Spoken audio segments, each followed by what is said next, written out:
कांग्रेसी लोग, मीडिया वाले जानबूझकर इसको बड़ा कम्युनल मुद्दा, समाज में भेद डालने वाला मुद्दा बना रहे हैं। मैं सीधी सी बात फिर कहता हूं, उस बेटी को क्या वो झारखंड में रोजगार दे सकते हैं?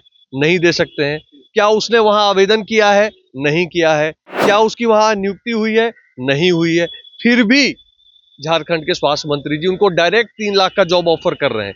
क्यों कर रहे हैं? क्योंकि उनको चाहिए ये मीडिया का माइक और बाइट।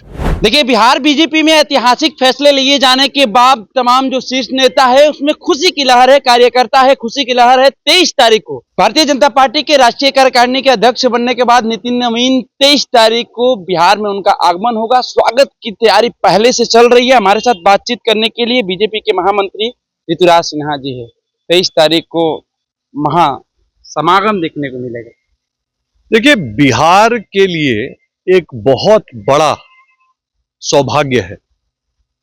भारतीय जनता पार्टी आज विश्व की सबसे बड़ी पार्टी है और बिहार के एक कार्यकर्ता को, जिसने शुरू से मेहनत करके अपना एक स्थान बनाया है, उसको पार्टी ने इतना बड़ा सम्मान दिया है। ये मात्र उस व्यक्ति का नहीं, ये बिहार के हर एक कार्यकर्ता का, देश के हर एक कार्यकर्ता का और हर एक बिहार वासी का सम्मान है कि नितिन नवीन जी को भारतीय जनता पार्टी जैसे संगठन का राष्ट्रीय अध्यक्ष बनाया गया है।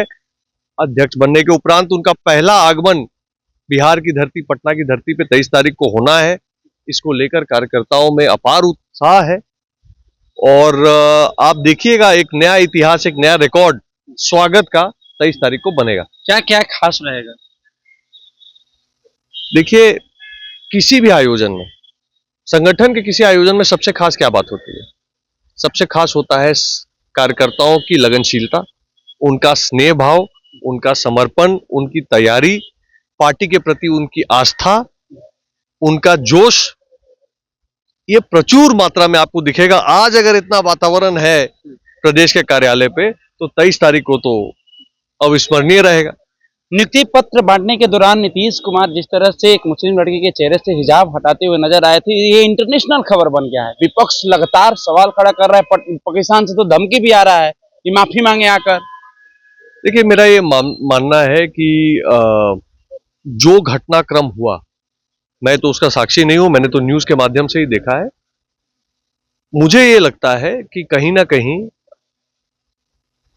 अगर उस बेटी को इस घटना पे कोई आपत्ति है तो वो अपनी बात रखती, लेकिन आप देखेंगे कि उसने तो इसके ऊपर कोई टिप्पणी नहीं की है। उसके और मुख्यमंत्री जी के बीच में क्या संवाद हुआ, किस कारण से मुख्यमंत्री जी ने आगे बढ़ा, ये तो किसी को पता नहीं। ये अलग बात है कि कांग्रेसी लोग, मीडिया वाले जानबूझकर इसको बड़ा कम्युनल मुद्दा, समाज में भेद डालने वाला मुद्दा बना रहे हैं। मैं सीधी सी बात फिर कहता हूं, अगर इस पे कोई टीका टिप्पणी करनी है तो वो बिहार की बेटी है, बिहार के मुख्यमंत्री है नीतीश बाबू। अगर उसके मन में कोई भी पीड़ा, कुंठा, कष्ट है तो अपने अभिभावक स्वरूप मुख्यमंत्री जी से बात करने के लिए स्वतंत्र है, करना ही चाहिए। ज्वाइनिंग भी नहीं की है।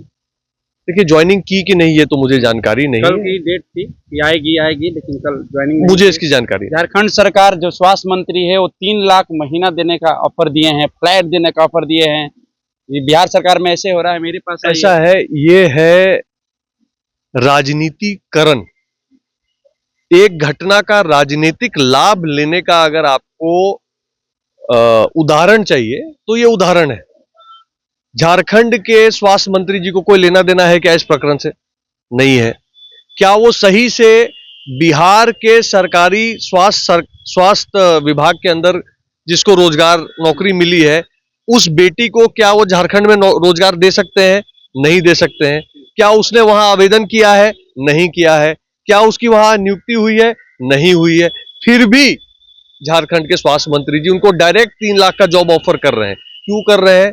क्योंकि उनको चाहिए ये मीडिया का माइक और बाइट। धन्यवाद। एक आखिरी सवाल रहेगा, बिहार विधानसभा चुनाव में जिस तरह से एनडीए को प्रचंड बहुमत मिले, नई सरकार बनी, उसके बाद लगातार विपक्ष सवाल खड़ा कर रहा था, ईवीएम करवाना रो रहा था, 10,000 रुपया देने की बात कह रहा था, उससे वोट खरीदने की बात कह रही थी। अब विपक्ष कह रहा है कि खुद ही उनके केंद्रीय मंत्री उस पर मोहर लगा दिए। जीतन राम मांझी का बयान आप सुने होंगे कि 2020 में 2700 वोट से टेकारी में हमारे प्रत्याशी पीछे चल रहे थे। मैंने डीएम से बात करके और जितवा दिया था। देखिए, मैं तो ये जानता हूं, दो पक्ष में रखूंगा और इसको समझने की जरूरत है। पहला पक्ष कि अगर ईवीएम में छेड़छाड़ होता तो क्या रामगढ़ की सीट, हमारे सिटिंग विधायक की सीट, हम 30 वोट से हारते क्या? अगर ईवीएम में छेड़खानी संभव होती तो क्या ढाका में मात्र 200 वोट से हम हारते क्या? अगर ईवीएम की छेड़खानी होती तो हम फरबिसगंज हारते क्या?